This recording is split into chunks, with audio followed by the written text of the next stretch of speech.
လီယန်ဟာဒဏ္ဍာရီလာအသက်ဆန်းရည်တွင်ကိုမမျှော်လင့်ပဲရှာဖွေတွေ့ရှိခဲ့ပါတယ်။သူဟာအဲ့ဒီဆန်းရည်ကိုချက်ချင်းပဲအဝတောက်လိုက်ပါတော့တယ်။ခဏအကြာမှာတော့လီယန်တကိုယ်လုံးပူလောင်လာပြီးကြီးမားတဲ့ပိုးအိမ်ဖြစ်ပြောင်းလဲသွားခဲ့ပါတယ်။ပိုးအိမ်ထဲကနေပြန်ထွက်လာတဲ့အခါမှာတော့လီယန်ဟာအရင်ကထက်ခွန်အားအဆပေါင်းများစွာတန်မာလာပြီးကီလိုဂရမ်1000ရှိတဲ့ကြောက်တုံးကြီးကိုတောင်အလွယ်တကူမနိုင်ခဲ့ပါတော့တယ်။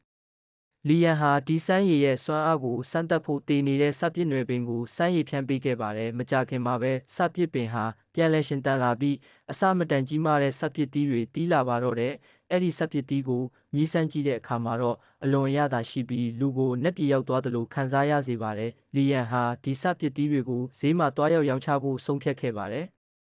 ဈေးထဲမှာလီယန်ကစပစ်သီးတစ်ခိုင်ကိုဒေါ်လာ80နဲ့ရောင်းချတဲ့အတွက်လူတွေကသူ့ကိုအယူလို့ထင်ခဲ့ကြပါတယ်။ဒါပေမဲ့ဝယ်သူတယောက်ကမြည်စမ်းကြည့်ပြီးတဲ့နောက်မှာတော့သူ့ရဲ့နာတာရှည်ခါနာဝေနာပါပျောက်ကင်းသွားတာကြောင့်စပစ်သီး30ခိုင်လုံးကိုချက်ချင်းဝယ်ယူသွားခဲ့ပါတယ်။အဲ့ဒီနောက်မှာတော့တထေးကြီးရဲ့အိမ်စေကပါစပစ်သီးတွေကိုလာရောက်ဝယ်ယူပြီးတထေးကြီးကိုကျွေးခဲ့ပါတယ်။တထေးကြီးရဲ့ရင်ကျက်ယောဂပါတက်တာသွားတာကြောင့်လီယန်ရဲ့စပစ်သီးအလုံးကိုတိမ်ကျုံဝယ်ဖို့အိမ်စေကိုခိုင်းစေခဲ့ပါတယ်။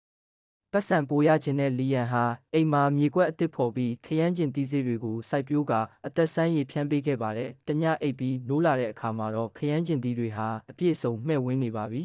။လီယန်ဟာဒီခရမ်းကျင်သီးတွေကိုတပေါင်ဒေါ်လာ20နဲ့ဈေးထဲမှာပြန်လည်ရောင်းချပါတယ်။ဘေးကခရမ်းကျင်သီးတွေက$2ပဲရောင်းရတဲ့အချိန်မှာလီယန်က20ရောင်းလို့လှောင်ပြောင်နေကြတော့တထေးကြီးရဲ့အိမ်စီရောက်လာပြီးခရမ်းကျင်သီးကိုမြည်စမ်းကြည့်ခဲ့ပါတယ်။အရသာကြောင့်ကဘာကြီးဟာလှပသွားသလိုခံစားရပြီးနောက်လီယန်စီမှာရှိတဲ့ခရမ်းကျင်သီးပေါင်း2000စလုံးအတွက်ဒေါ်လာ4000ကိုဖုန်းနဲ့ချက်ချင်းလွှဲပြီးအကုန်ဝယ်ယူသွားခဲ့ပါတယ်